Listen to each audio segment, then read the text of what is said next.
Hello दोस्तों, step towards stock market YouTube channel पे आप सभी का स्वागत है। तो दोस्तों, आज के इस वीडियो में हम मल्टीपल शेयर के लेटेस्ट अपडेट और लेटेस्ट न्यूज़ के बारे में बात करने वाले हैं। तो चलो वीडियो स्टार्ट करते हैं। तो दोस्तों, सबसे पहले बात करेंगे एनसीसी लिमिटेड इस शानदार कंपनी के बारे में।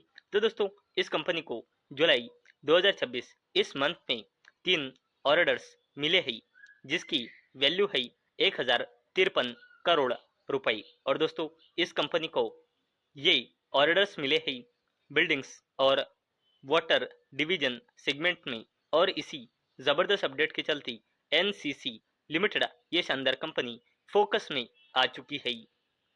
अब बात करते हैं एचबीएल इंजीनियरिंग लिमिटेड के बारे में। तो दोस्तों, एचबीएल इंजीनियरिंग लिमिटेड इस शानदार कंपनी को इंटीग्रल कोच फैक्ट्री की ओर से ऑनबोर्ड कवच लोको इक्विपमेंट की सप्लाई, इंस्टॉलेशन, टेस्टिंग और कमीशनिंग के चलते 31.49 करोड़ रुपए का ऑर्डर मिला है।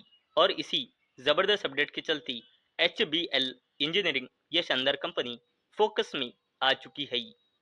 अब बात करते हैं एफकॉन्स इंफ्रास्ट्रक्चर लिमिटेड के बारे में। तो दोस्तों, एफकॉन्स इंफ्रास्ट्रक्चर लिमिटेड को इंडिया की अर्बन इंफ्रास्ट्रक्चर सेक्टर में अपनी प्रेजेंस मजबूत करने के चलते 2 ऑर्डर्स मिले हैं, जिसकी वैल्यू है लगभग 900 करोड़ रुपए। और इसी जबरदस्त अपडेट के चलते एफकॉन्स इंफ्रास्ट्रक्चर लिमिटेड ये शानदार कंपनी फोकस में आ चुकी है। अब बात करते हैं Mahindra and Mahindra financial services limited के बारे में। तो दोस्तों, महिंद्रा फाइनेंस का ग्रोथ टारगेट है 17 से 18% के AUM यानी कि एसेट्स अंडर मैनेजमेंट के ग्रोथ का कंपनी का टारगेट है।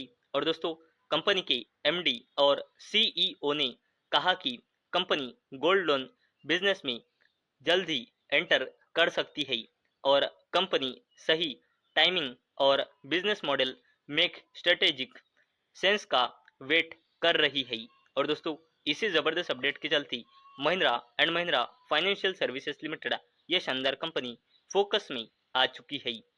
अब बात करते हैं अशोक लीलैंड लिमिटेड के बारे में। तो दोस्तों, अशोक लीलैंड लिमिटेड ये जबरदस्त कंपनी फाइनेंशियल ईयर 2027 में 1000 करोड़ रुपए का बड़ा इन्वेस्टमेंट करने जा रही है। किस लिए? इलेक्ट्रिक व्हीकल, बैटरी और अल्टरनेट फ्यूल्स बिजनेस बढ़ाने के चलते। और इसी जबरदस्त अपडेट के चलते अशोक लीलैंड लिमिटेड ये शानदार कंपनी फोकस में आ चुकी है। अब बात करते हैं टाटा ग्रुप के पैसेंजर व्हीकल बिजनेस में जबरदस्त तरीके से काम करने वाले जबरदस्त company Tata Motors passenger vehicle limited के बारे में। तो दोस्तों, टाटा ग्रुप के Tata Motors passenger vehicle limited का इंडिया की इलेक्ट्रिक पैसेंजर व्हीकल में मार्केट शेयर बढ़कर हो चुका है 43% का। और दोस्तों, इसी जबरदस्त अपडेट के चलते टाटा ग्रुप की Tata Motors passenger vehicle limited ये शानदार कंपनी फोकस में आ चुकी है। अब बात करते हैं अडानी ग्रुप की दिग्गज company Adani ports and special economic zone limited के बारे में। और दोस्तों, इस अडानी ग्रुप की दिग्गज कंपनी ने अपने जुलाई 2026 इस मंथ का बिजनेस अपडेट डिस्क्लोज किया है।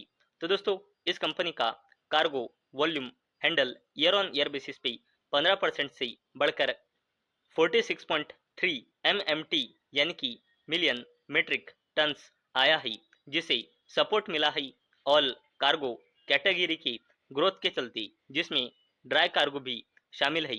और ड्राई कार्गो में ईयर ऑन ईयर बेसिस पे 21% की ग्रोथ देखने को मिली है। और इसी जबरदस्त अपडेट के चलते अडानी ग्रुप की Adani ports and special economic zone limited भी फोकस में आ चुकी है।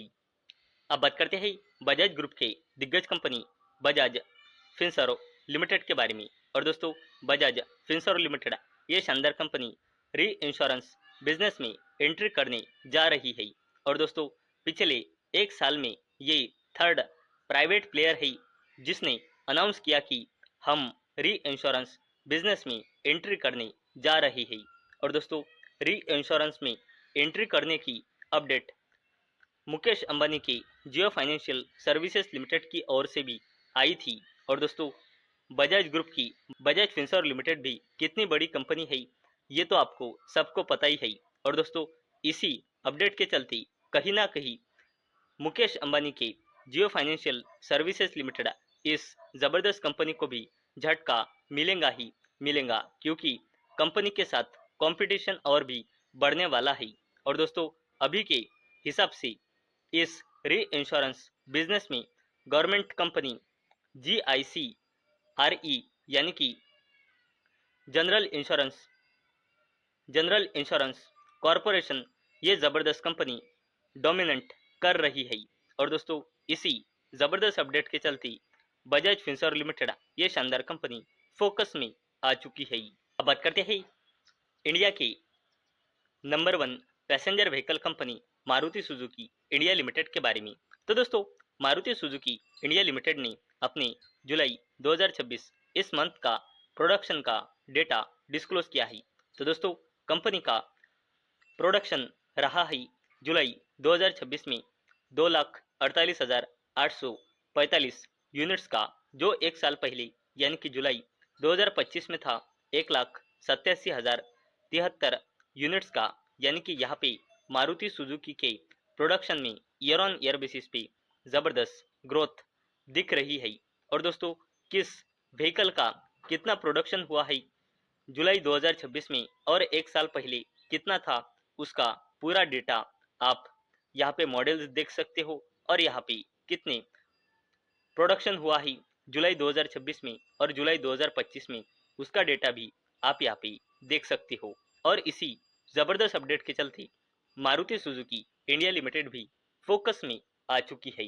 तो दोस्तों, मुझे उम्मीद है आपको ये वीडियो पसंद आई होंगी। तो दोस्तों, अगर आपको ये वीडियो पसंद आई होंगी तो इस वीडियो को लाइक करें और चैनल को सब्सक्राइब करें। और दोस्तों, मैंने ये वीडियो सिर्फ और सिर्फ एजुकेशन और इन्फॉर्मेशन पर्पस के लिए बनाई है। मेरी ओर से कोई भी रिकमेंडेशन नहीं है कि आप इन स्टॉक्स को बाय करें, सेल करें या फिर होल्ड करें। तो चलो, मिलते हैं कल शाम 6 बजे। तब तक के लिए टाटा, बाय बाय।